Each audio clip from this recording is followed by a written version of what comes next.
So listen to this. Chelsea were literally ready to ship Marc Cucurella out on loan like he was some backup academy player.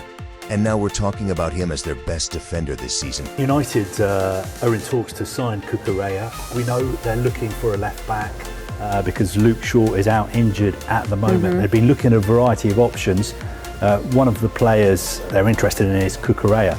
Now, it'd be quite an incredible move if it comes off to get him on loan because I think he is still, I might be wrong, but I think he's the world's most expensive fullback. Okay, wait a second. Something has got to be wrong here. This is the same Marc Cucurella who arrived from Brighton for $60 million and instantly turned into one of the most ridiculed signings in the Premier League. This is the same guy who was trending on Twitter for looking lost in a Chelsea shirt, and now suddenly he's the guy everyone is praising?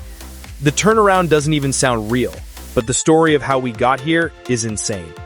Let's start from the very beginning, because Cucurella's Chelsea career should have been over before it even started. Last summer, Manchester United desperately needed a left back after Luke Shaw picked up an injury. They went to Chelsea asking for Cucurella, and the Blues were like, fine, take him on loan. We'll cut our losses. Paperwork was ready, contracts almost signed, but then United asked if he was cup-tied, because they wanted him eligible for the Carabao Cup. And guess what? Cucurella had already played 90 minutes in that meaningless game for Chelsea. So, deal collapsed, just like that. In a twist of fate, one small detail stopped him from leaving and maybe saved his entire career. Because, let's be real, if that loan had gone through, Cucurella would probably have been written off completely. Another Chelsea reject, dumped on loan, forgotten about by the fan base, and waiting for a permanent exit. Instead, because of that one match, he was forced to stay and prove himself. And that is where the redemption arc begins. Now rewind back to when he first signed in 2022, and expectations were sky high. Chelsea beat Manchester City to his signature. He was supposed to be the perfect wingback for Tuchel's system, and yet, from day one, it looked like the pressure crushed him. You could see the nerves every game. One moment he'd be bombing forward, the next he'd be lost defensively. And for $60 million, fans expected a star, not a liability. He got roasted online for looking like he didn't even know what position he was playing. The memes started rolling in, people comparing his hair to Sideshow Bob and saying he defended like him too. He got booed at Stamford Bridge multiple times. Fans were calling for Lewis Hall, an academy teenager, to start over him.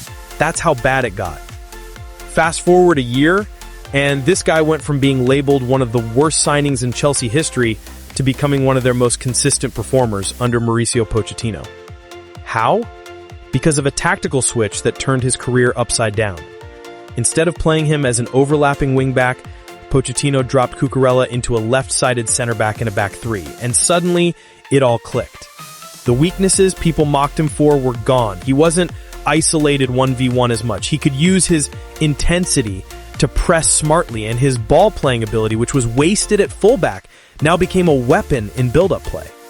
You started to see the Cucurella that Pep Guardiola once called the best left-back in La Liga during his Getafe days, the guy who thrived at Barcelona's academy, the guy Brighton fans loved for his energy and tenacity. Only this time he was doing it in a Chelsea shirt and in the toughest league in the world. Think about how crazy this is.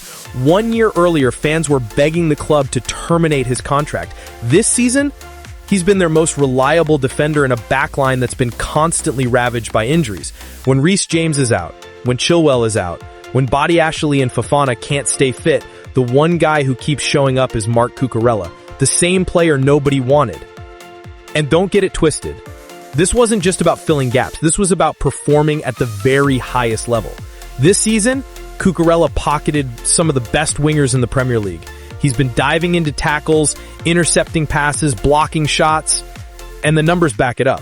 Top 3 in tackles won, top 3 in interceptions and clearances, and on top of that, he's been one of Chelsea's most accurate passers from the back. But stats only tell half the story.